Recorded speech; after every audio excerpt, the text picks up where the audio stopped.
Once you're on Kraven's list, you never come off it. And apparently once Sony owns the IP, they will never let it go. They will keep milking that cow until it dies. Well, Sony, it's dead. Let it go. When the man comes around. Directed by J.C. Chandor, who made the very good Margin Call. He also made Triple Frontier, which I thought was pretty decent kind of action heist movie. Anyway, J.C. Chandor is on directing duties here. Aaron Taylor Johnson of Kick-Ass fame plays the titular character Sergei Kravenov, aka Kraven the Hunter. The opening 8 minutes of this movie, which are actually available to watch for free online, thanks to Sony, I'll link to that below. That sets up Kraven as a kind of slightly superpowered vigilante assassin. After this opening 8 minutes, we're treated to a extended flashback. It was maybe only 10 minutes, but it felt like a lot longer. And that shows young Kraven and his brother Dmitri coming to terms with the loss of their mother and living with their overbearing, bullish father, played by Russell Crowe. Russell Crowe, who is still firmly in his don't give up phase of his career. He's just going to have fun and play about with accents. That's pretty much what he's been doing for the last 5 years or so, and I'm here for that, at least. There's a hunting accident, there's some lion's blood, there's some magic potion involved, mix them all together, and you have superpowered Kraven. Young Kraven just can't take life at home with his overbearing criminal underworld boss father, Russell Crowe, so he runs away from London, I think they're in, all the way to Russia, where he lives in the woods, reconnects with nature, and grows up to become Aaron Taylor Johnson. His vigilante assassinating lifestyle is interrupted when he's brought back into the fold of his family dealings, thanks to some shady business here and there involving Alessandro Nervola's character, who I can't remember his name, but he basically plays the Rhino. That's not a spoiler, that's kind of given away in the trailer. Not going to lie, expectations were fairly low for Kraven given the history of Sony's Spiderman universe, given the delays and the reshoots that are never usually signposts of a good thing when it comes to a movie. Like every movie, I went into this wanting to like it. I don't go into a movie wanting to dislike it, but I did dislike this movie. It's pish. First off, the plot is pretty paper thin. It just barely makes sense. The script and the dialogue is embarrassingly bad at times. It also seems to suffer from excessive and obviously bad ADR, additional dialogue recording, or dialogue replacement, depending on which definition you use, in the same way that Madam Web did. So I'm wondering what's going on with Sony and their movies for the sound department. Characters seem shoehorned in. There's the trailer sets up Alessandro Nervola as the main villain, but he didn't get that much screen time. At least I didn't feel like he got that much screen time.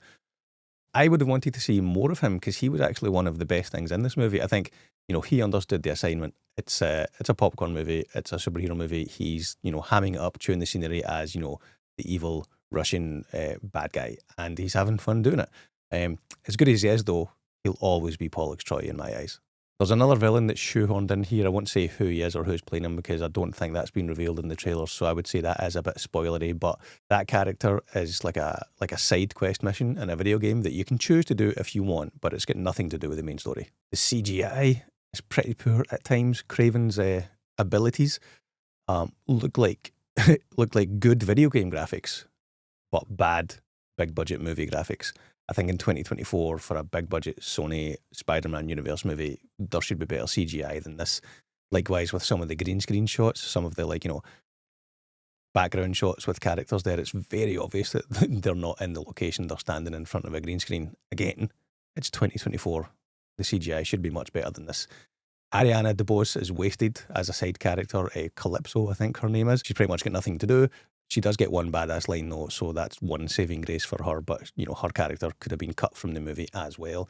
The action scenes are very pedestrian, borderline boring. It's actually a rare example where I think the studio would have been better to make this a PG-13/12A movie. Don't add in the CGI blood.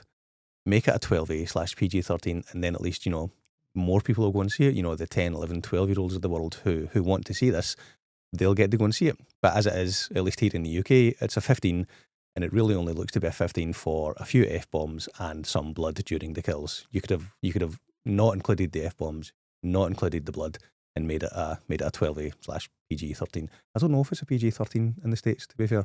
Anyway, it's a 15 in the UK, which is the equivalent of an R rating in America.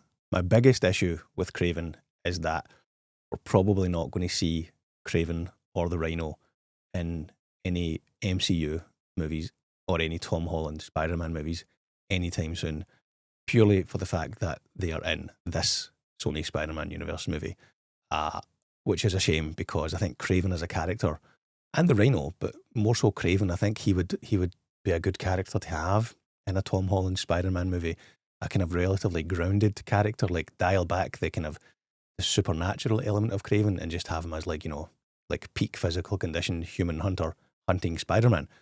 I think that would be quite a compelling villain for a Tom Holland Spider-Man movie, but I don't think we're going to get to see that anytime soon. Interestingly, according to IMDB Trivia, Sam Raimi wanted Kraven to appear in Spider-Man 4 before it was cancelled. Kraven's spear appears in Spider-Man 2, from The Amazing Spider-Man 2 from 2014, as a tease. I'm assuming that was planned to be part of the Sinister Six that Sony was gearing up to do, but never ended up doing.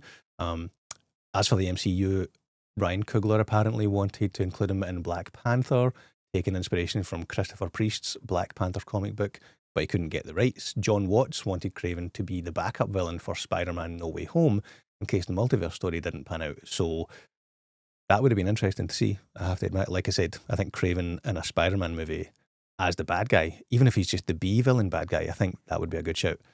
As I mentioned earlier, Sony released the opening 8 minutes of the movie, a week or so before the release of the movie. You can watch it online. I'll link to it in the description. I think that was a bit of a desperation move from Sony. I think they were trying to control the narrative and get ahead of the bad press because, let's face it, people had their knives out for this movie from the moment it was announced. But releasing the 8 minutes, I think it backfired on Sony. I don't think anyone watched that opening 8 minutes and got hyped for the movie. I think the opposite was probably true.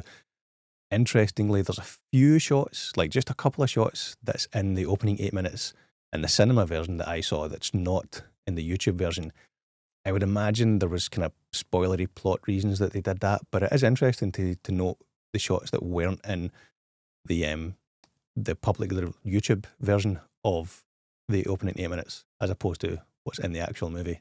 I'd be curious to speak to the people to see why they didn't include those shots and if my theory is right about that. But if you've seen the movie and you know what I'm talking about, let me know in the comments below, why do you think they didn't include those shots in the YouTube version of the opening 8 minutes? So there is no end credit scene for those who are interested, and I think that's quite telling as to where Sony is with their Spider-Man universe. They're not setting up or attempting to set up any future movies like they did with Morbius. So yeah, Sony, your Spider-Man universe is dead. We know it. You know it. Just let it die. No one asked for a Kraven movie. No one asked for a Morbius movie. Absolutely no one on planet Earth asked for a Madam Web movie. And yet we got all of those movies. Yes, Venom is a fan favourite character. Those movies, at least the first one especially, certainly made a lot of money, so it made financial sense to Sony. But Venom is a different character from Morbius and Madam Web and Kraven. Venom is a fan favourite, fan loved character. That's why those movies were successful. Those movies aren't good. But when you compare them to Madam Web, Morbius and Kraven, they're masterpieces. But yeah, Sony, your Spider-Man universe is dead.